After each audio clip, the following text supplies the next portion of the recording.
Welcome to my channel.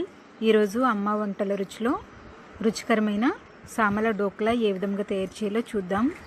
తయారు చేయడానికి కావలసిన పదార్థములు: 1 కప్పు సామలను మిక్సీ జార్లో వేసుకొని ఇలా కొంచెం బరకగా రుబ్బుకొని పెట్టుకోవాలి. నూనె 2 టేబుల్ స్పూన్లు, ఈనో 1 ప్యాకెట్ 1 టీ స్పూన్ ఉంటుంది, పచ్చిమిరపకాయలు 1 లేదా 2, కొత్తిమీర కొద్దిగా, పంచదార 1 టేబుల్ స్పూన్, పెరుగు 1/2 కప్పు, ఉప్పు రుచికి సరిపడినంత, ఆవాలు 1 టీ స్పూన్, వాటర్ 1/2 కప్పు.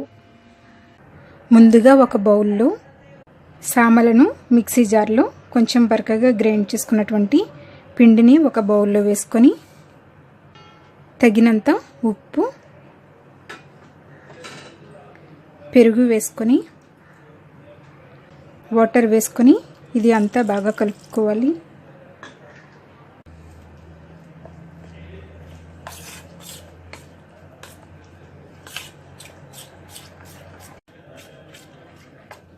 ఇలా కలుపుకున్న తర్వాత దీనిని అరగంట పాటు నాననివ్వాలి. అరగంట పాటు నానబెట్టుకున్న తర్వాత ఈనో వేసుకొని కలుపుకోవాలి.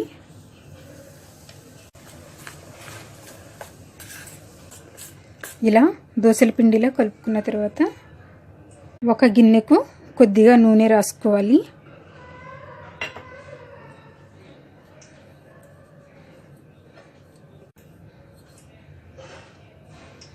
ఇలా రాసుకున్న తర్వాత కలిపి పెట్టుకున్నటువంటి పిండిని వేసుకుందాం. కుక్కర్లో 1 గ్లాసు వాటర్ వేసుకుని బాయిల్ చేసుకోవాలి. వాటర్ బాయిల్ అయిన తర్వాత కొంచెం జాగ్రత్తగా ఈ ప్లేటుని ఇందులో పెట్టుకోవాలి. మూత పెట్టుకొని విజిల్ పెట్టుకోకుండా 15 నుంచి 20 నిమిషాలు లో ఫ్లేమ్లో ఆవిరి మీద ఉడికించుకోవాలి. 20 నిమిషాలు ఉడికించుకున్న తర్వాత ఉడికిందో లేదో చూద్దాం. ఫోర్క్తో ఇలా గుచ్చి చూసినట్లయితే ఉడికిందో లేదో తెలుస్తుంది. దీనికి అంటుకోలేదు కనుక ఇది రెడీ అయ్యింది. స్టవ్ ఆఫ్ చేసుకుని చల్లారిన తర్వాత బయటికి తీసుకుందాం. ఇప్పుడు తాలింపు పెట్టుకుందాం. మూకుడిలో 1 లేదా 2 టేబుల్ స్పూన్ల నూనె వేసుకుని నూనె వేడైన తర్వాత ఆవాలను వేసుకుని వేయించుకోవాలి. ఇవి వేగిన తర్వాత పచ్చిమిరపకాయ ముక్కలను వేసుకుని వేయించుకోవాలి. ఇవి వేగిన తర్వాత 1 టేబుల్ స్పూన్ వాటర్ వేసుకొని పంచదార వేసుకోవాలి. కలుపుతూ బాయిల్ చేసుకుందాం. ఇది బాయిల్ అయిన తర్వాత స్టవ్ ఆఫ్ చేసుకొని కొత్తిమీరను వేసుకొని కలుపుకుందాం.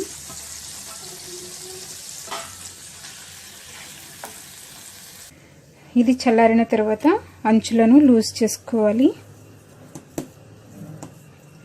ఒక ప్లేట్లోకి తీసుకుందాం.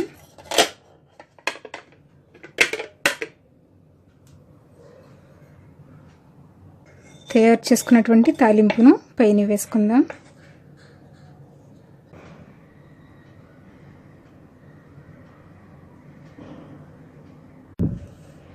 మీకు కావలసిన సైజులో కట్ చేసుకోండి. సామల డోక్లా రెడీ అయ్యింది. దీనిని బ్రేక్ఫాస్ట్గా కానీ స్నాక్గా కానీ తినొచ్చు. చాలా టేస్టీగా ఉంటుంది. మీరు కూడా మీ ఇంట్లో తయారు చేసుకుని ఫీడ్బ్యాక్ పంపించండి. ఈ వీడియో మీకు నచ్చినట్లయితే లైక్ చేయండి, షేర్ చేయండి.